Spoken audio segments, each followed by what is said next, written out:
নে বাবা তোর 100, নে মা তোর 50। মা তুমি সবসময় এমন করো, ভাইয়াকে 100 দাও আর আমাকে 50 দাও। এই নাও তোমার টাকা। লাগবে না। আরে মা শোন, কিরে কি হইলো? আচ্ছা দোষ, একটা কথা বলি তোরে, তোর আব্বু আম্মুর সাথে তোর চেহারা কেন মিলে না? ওর চেহারা তো ঠিকই মিলে। আচ্ছা এমন তো না তুই তাদের সৎ ছেলে? আচ্ছা মা, একটা কথা সত্যি করে বলেন তো, আমি কি আপনার সৎ ছেলে? বাবা তুমি এটা কেমন কথা বলতেছো? তুমি আমার নিজের ছেলে। দেখো মা, তুমি যদি আমাকে সত্যি কথা না বলো, আমার জীবন আমি এখনই দিয়ে দিব। এই তুই এটা কেমন কথা বলতেছিস? তুই কি পাগল হয়ে গেছিস?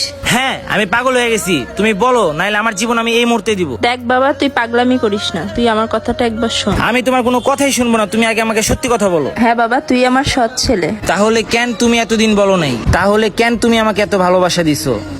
আমিও আমার পরিবারের সৎ মেয়ে ছিলাম, তাই আমি কখনোই চাইনি তুই যে সৎ ভালোবাসাটা পাস।